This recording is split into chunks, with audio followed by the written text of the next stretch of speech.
Champion ಆಗಿದೆ. Champions ಟ್ರೋಫಿಯನ್ನ ಎತ್ತಿ ಹಿಡಿದಿದೆ.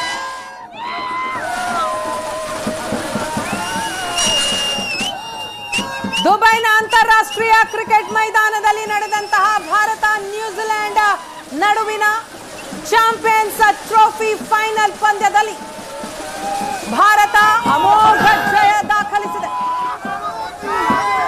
T20 ವಿಶ್ವಕಪ್ನ ಬಳಿಕ ಮತ್ತೊಂದು ಟ್ರೋಫಿ ಭಾರತಕ್ಕೆ.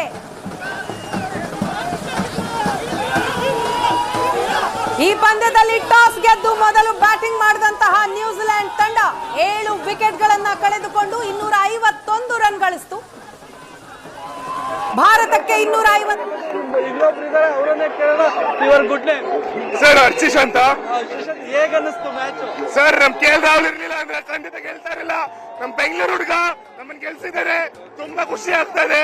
ಅವನ ಕ್ಯಾಪ್ಟನ್ ಮಾಡ್ಬೇಕು ಅಂತ ನಾನು ರಿಯಲಿ ಪ್ರೇ ಮಾಡ್ತಾ ಇದ್ದೀನಿ. ರೋಹಿತ್ ಬ್ಯಾಟಿಂಗ್ ಹೇಗಿತ್ತು? Rohit batting sir Rohit batting was top class. ಅವ್ರು ತುಂಬಾ ಚೆನ್ನಾಗಿ ಆಡಿದ್ದಾರೆ. Almost 50 runs, half century.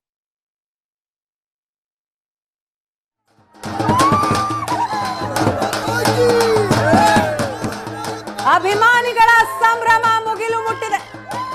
ಎಲ್ಲೆಡೆಯೂ ಕೂಡ ಪಟಾಕಿ ಸಿಡಿಸಿ ಸಿಹಿ ಹಂಚಿ ಸಂಭ್ರಮಿಸ್ತಾ ಇದ್ದಾರೆ, ಕುಣಿದು ಕುಪ್ಪಳಿಸ್ತಾ ಇದ್ದಾರೆ. ಎಲ್ಲೆಡೆಯೂ ಕೂಡ ಭಾರತದ ಧ್ವಜ ರಾರಾಜಿಸ್ತಾ ಇದೆ.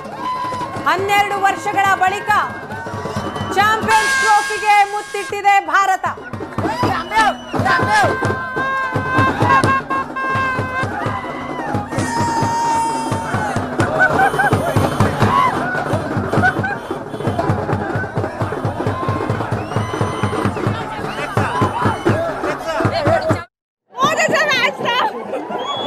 इस मैच के लिए कब से वेट कर रहा था मैं. Finally India won. India India India India India India India India peace out peace out. ತುಂಬಾ ಖುಷಿ ಆಗ್ತಾ ಇದೆ. ಕೊನೆಗೂ ಭಾರತ ಚಾಂಪಿಯನ್ಸ್ ಟ್ರೋಫಿ ಲಾಸ್ಟ್ ಟೈಮ್ ಸೋತೋಗಿತ್ತು, ಈ ಸತಿ ಗೆದ್ದಿದೆ. ಸೊ ನಮ್ಗೆಲ್ಲ ಖುಷಿ ಆಗಿದೆ. ಇಂಡಿಯಾ ತುಂಬಾ ಖುಷಿ ಆಯ್ತು, ತುಂಬಾ ಎಂಜಾಯ್ ಮಾಡಿದ. ರೋಹಿತ್ ಅವರು ಯಾರು ಅಂತ ಗೊತ್ತಿಲ್ಲ ನಮ್ಗೆ. ಈಗ ಇಂಡಿಯಾ ಗೆದ್ದಿದೆ, ಹೇಗನ್ಸ್ತಿದೆ ಹೇಳಿ? ಇಂಡಿಯಾ ಗೆದ್ದಿರೋದ್ರ ಬಗ್ಗೆ ಒಂಚೂರು ಜಾಸ್ತಿ ಮೈಕ್ ಬಂದು ಲೈಟ್ ಬರ್ತಾ ಇದೆ. ಜೈ ಭವಾನಿ.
ಇದು ಏಷ್ಯಾನೆಟ್ ನ್ಯೂಸ್ ನೆಟ್ವರ್ಕ್ ಪ್ರಸ್ತುತಿ.